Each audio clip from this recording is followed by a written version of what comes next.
मेरे शौहर के 5 दोस्त थे। जुमे की रात पहले दोस्त की बीवी दूसरे दोस्त के पास जाती, उसकी बीवी उसके पास जाती और उसकी बीवी उसके पास जाती। जब शौहर ने मुझसे यह सारी बात बताई तो मुझे बहुत गुस्सा आ गया और मैंने साफ साफ इनकार कर दिया। शौहर रोजाना मेरी मिन्नतें करता, मेरे पांव पकड़ता, रात रात भर रोता रहता।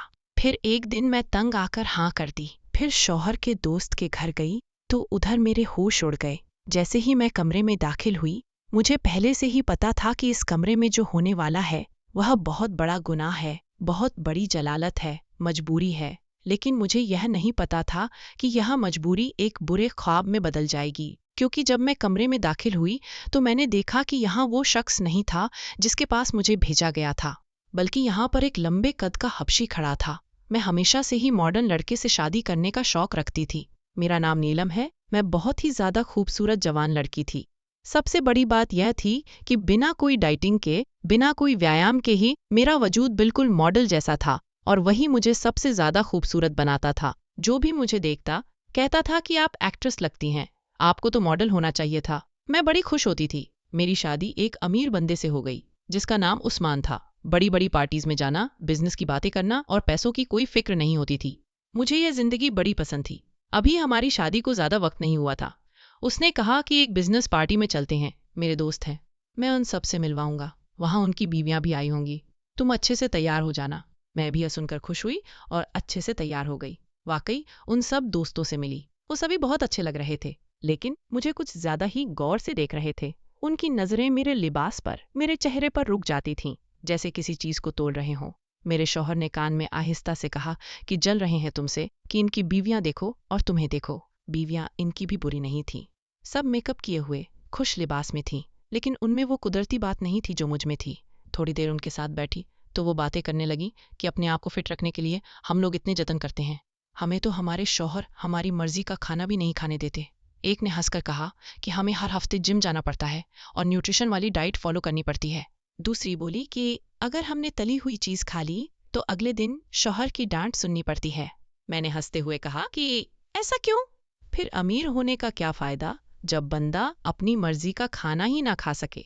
वो कहने लगी कि तुम नहीं समझोगी, लेकिन कुछ वक्त बाद समझ जाओगी। उनके लहजे में एक ऐसी बात थी जिसे मैं समझ तो गई थी, लेकिन यकीन नहीं किया। पार्टी खत्म होने के करीब थी। सब लोग गाड़ियां निकाल रहे थे। मैं अपने शौहर के साथ बाहर आई तो एक अजीब सा मंजर देखा।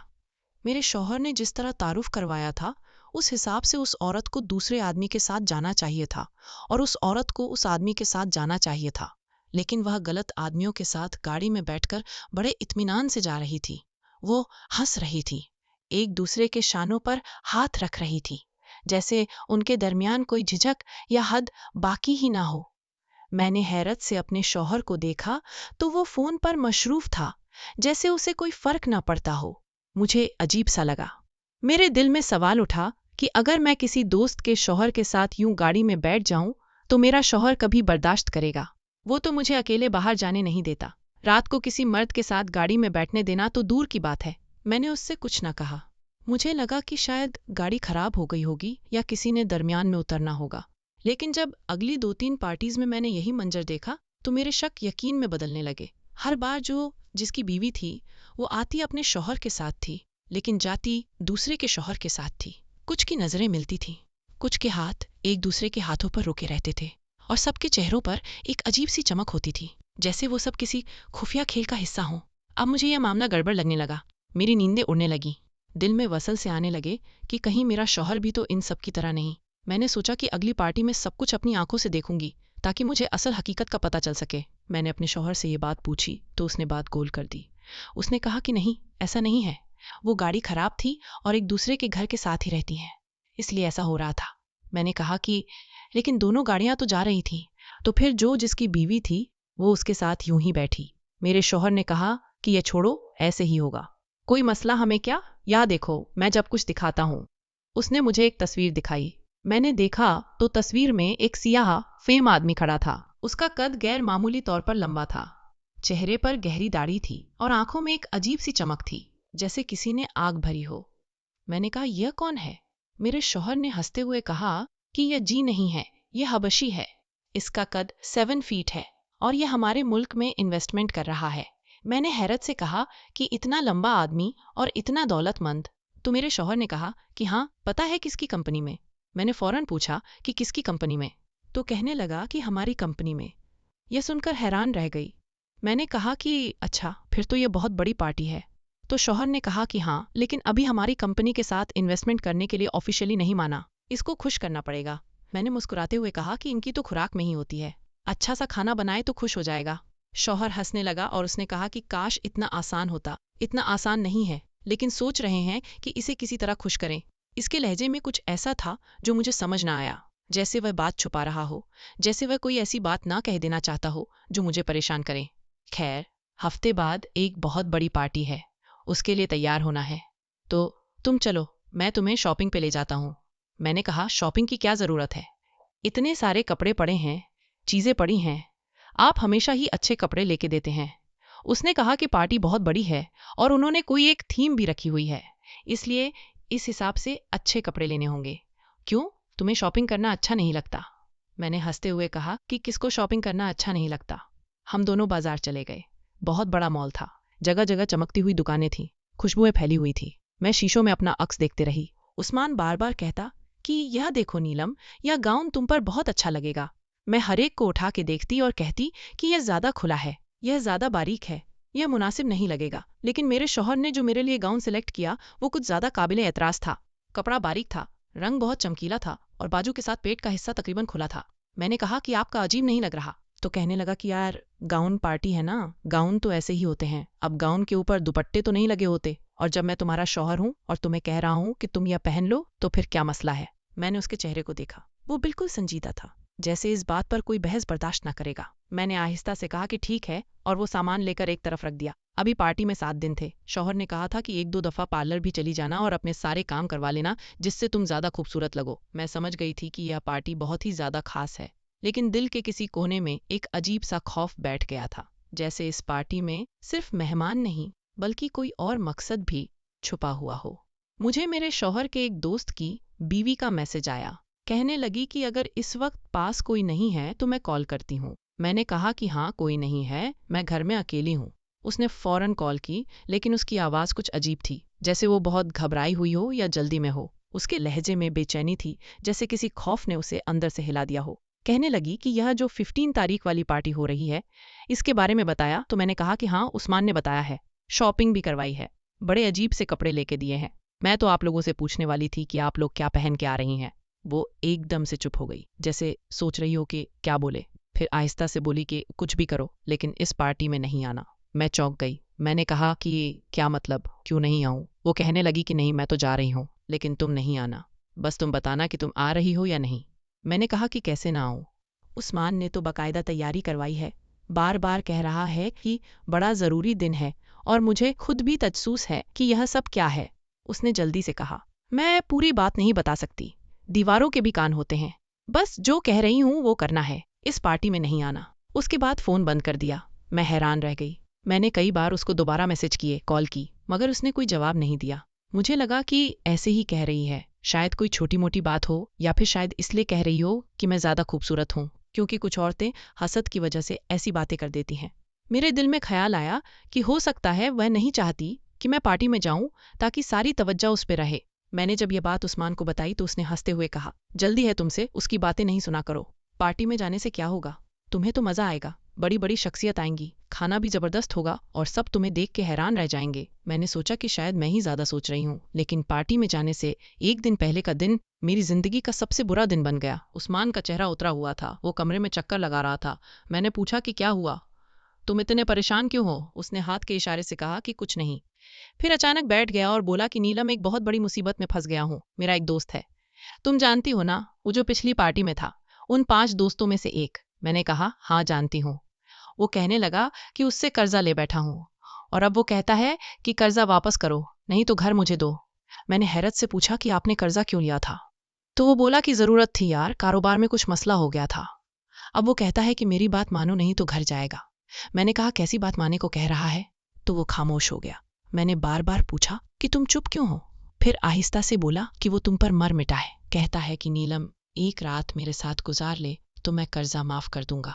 मैं यह सुन के सख्ते में आ गई जैसे जमीन मेरे कदमों के नीचे से निकल गई हो। मैंने कहा कि तुमने उससे यह बात सुन भी ली?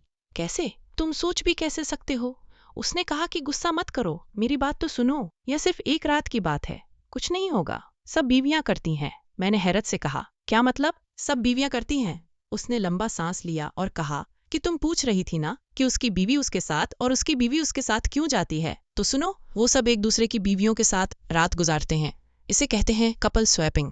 ये हमारा एक पुराना कल्चर है। अमीरों के अंदर एक तरीका है तफरीहों का, और वो भी तुम्हें पसंद कर बैठा है। सिर्फ एक रात की बात है, पूरा घर बच जाएगा। 2.5 करोड़ का घर है नीलम, मैं तुम्हारे कदमों में गिरने को तैयार हूँ, बस यह कुर्बानी दे दो। मैंने गुस्से से कहा कि घर बच जाएगा, मेरी इज्जत का क्या होगा? क्या तुम्हें जरा सी भी शर्म नहीं आई कि तुम अपनी बीवी को किसी और के बिस्तर पर भेजने की बात कर रहे हो?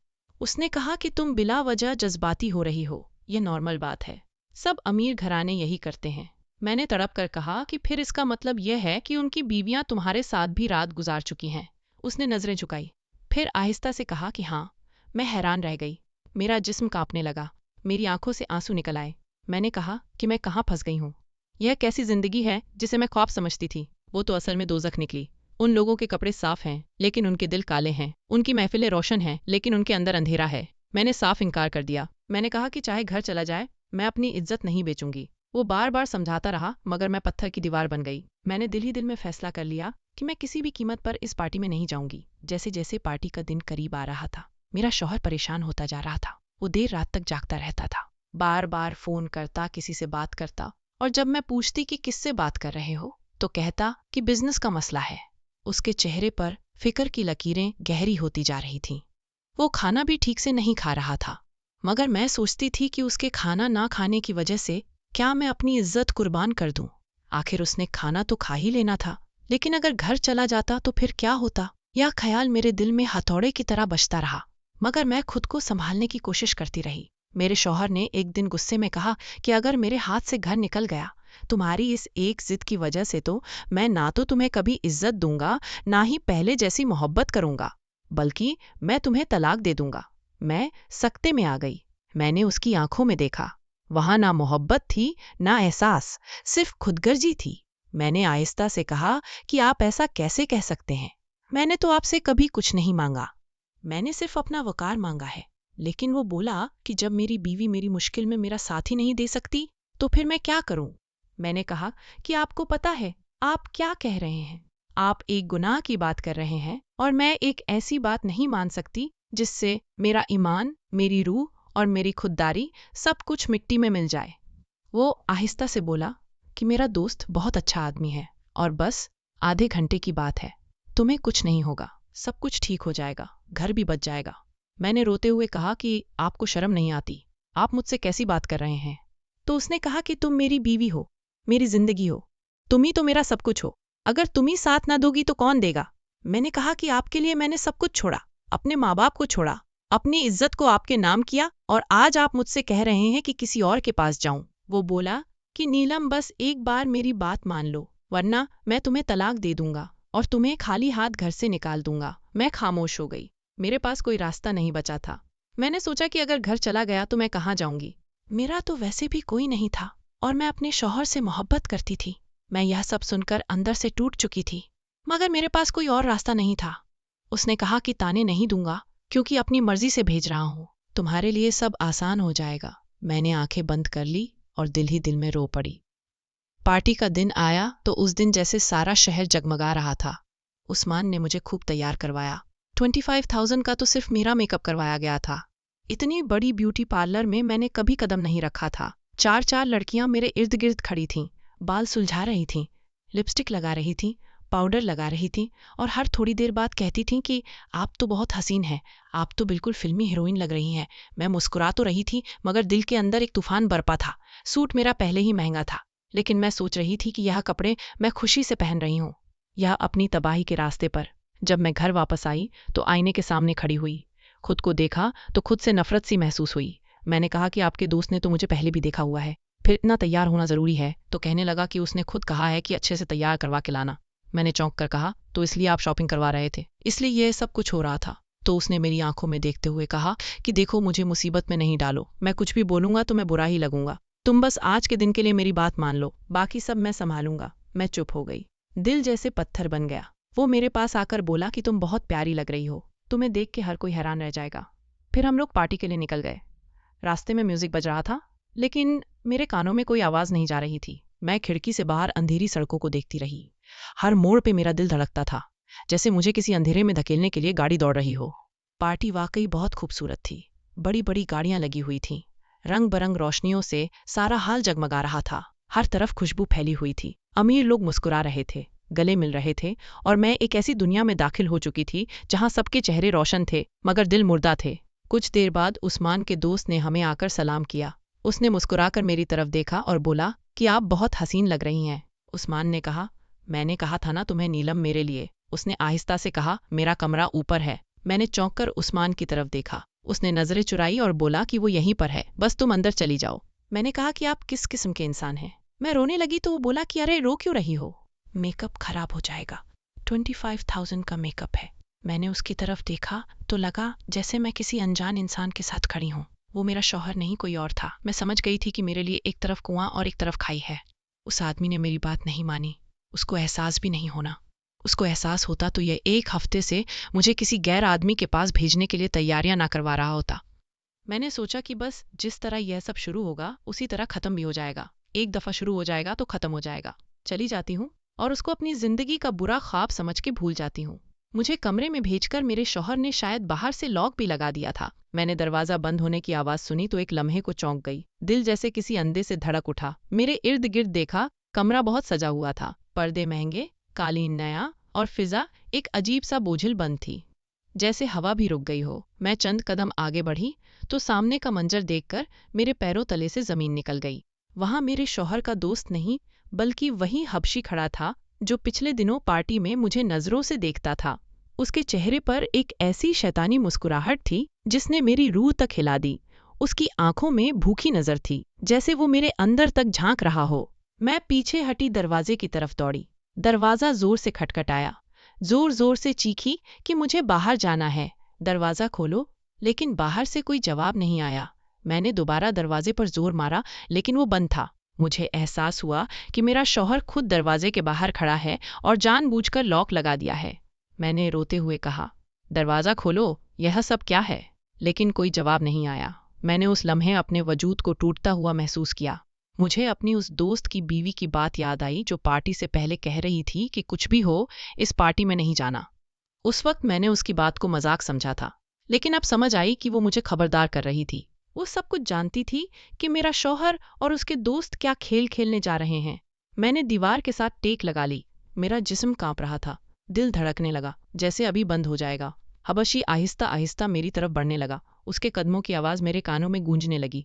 मैं पीछे हटती गई और फिर सब कुछ धुंधला गया। मेरे चीखने की कोशिश की, मगर आवाज गले में अटक गई। मेरी आंखों के सामने अंधेरा छा गया। जब आंख खुली तो मैं अस्पताल के बिस्तर पर थी। रोशनी आंखों में चुभ रही थी। जिस्म पर पट्टियों के नीचे दर्द की एक लहर थी। मैंने इर्द गिर्द देखा तो मेरा शौहर बैठा था। उसके चेहरे पर मसनूई नरमी थी। वो मुस्कुराकर बोला, सब ठीक हो गया। उसने तुम्हें 25 लाख इनाम में दिए हैं और हमारी कंपनी में 50 करोड़ की इन्वेस्टमेंट करने के लिए मान गया है। अब सब कुछ बेहतर हो जाएगा। मैंने आंखें बंद कर ली। मैंने कुछ नहीं कहा, क्योंकि मैं जान चुकी थी अब कुछ भी ठीक नहीं हो सकता। डॉक्टर कह रहा था कि 1 हफ्ते में ठीक हो जाऊंगी, लेकिन मुझे मालूम था कि मैं कभी ठीक नहीं हो सकूंगी। जिस्म पर लगे जख्म शायद भर जाएं, मगर जो जख्म रूह पर लगे थे वो कभी नहीं भरेंगे। मैं अस्पताल के बेड पर लेटी रही। शौहर मेरा बहुत ख्याल कर रहा था। फूल लाता था, दवाइयां वक्त पर देता था, लेकिन मैं अंदर से खाली हो चुकी थी। मेरे दिल में अब उसके लिए कोई एहसास नहीं था, सिर्फ नफरत थी और एक फैसला। जब मैं ठीक हुई तो मैंने तलाक लेने का नहीं, बल्कि खुद को उसे अलग करने का फैसला किया। जब उसको मालूम हुआ तो वो रो पड़ा। वो मेरे कदमों में बैठ गया। कहने लगा, मुझे छोड़कर मत जाओ, मैंने गलती की, मैं पागल हो गया था। मैंने उसे देखा और कहा कि तुमने सिर्फ मेरा जिस्म नहीं बेचा, मेरी रूह भी मार दी है। अब कुछ बाकी नहीं रहा। मैं वहां से चली गई। मेरे पास कुछ पैसे थे। मैंने एक होटल में कमरा ले लिया और वहीं रहने लगी। वो बार बार फोन करता था, रोता था कि वापस आ जाओ, लेकिन मैंने सोच लिया था कि मैं उसको छोड़ दूंगी और अपनी बाकी की जिंदगी उसके साये से भी दूर गुजारूंगी। मेरे साथ कितना बुरा हुआ था, इतना बुरा कि शायद मुझे उसके बाद यह सोचना भी नहीं चाहिए था कि मुझे अपने शौहर के साथ रहना है। लेकिन अभी तक मैं ये फैसला नहीं कर पाई थी। अभी तक मैं उसे यह नहीं कह पाई थी कि मुझे तलाक दे दो, क्योंकि यह कोई फिल्म नहीं थी। ना कोई ड्रामा, ना कोई कहानी, बल्कि मेरी अपनी जिंदगी थी। और जिंदगी में ऐसा नहीं होता कि जल्दी जल्दी रिश्ते खत्म हो जाएं। इंसान चाहकर भी सब कुछ एकदम खत्म नहीं कर पाता। उसने मुझे किसी और के सामने पेश किया था, बाकायदा प्लानिंग बनाकर मुझे धोखा दिया था। लेकिन फिर भी मैं सोच रही थी कि शायद वो बदल गया है, शायद अब दोबारा ऐसा नहीं करेगा। लेकिन अगर वो मुझे अपनी इज्जत समझता तो कभी मेरी जिंदगी में इतना बड़ा तूफान पैदा न करता। मैं अभी भी सोच में थी कि क्या करूं, क्या फैसला लूं। फोन मुसलसल आता रहता था। जब भी उसका नाम मोबाइल पर चमकता मेरा दिल कांप उठता। मैं फोन नहीं उठाती। वो मैसेज छोड़ता कि माफ कर दो, मैं बदल जाऊंगा, जो कहोगी वही करूंगा, जैसा कहोगी वैसा बन जाऊंगा, दूसरे शहर ले चलूंगा, बस मुझे छोड़कर मत जाओ। मैं घंटों उसके मैसेजेस पढ़ती रहती और खुद से लड़ती रहती। मेरा दिल कहता कि सब खत्म कर दूं, लेकिन दिमाग कहता कि शायद वह सच में बदल गया है।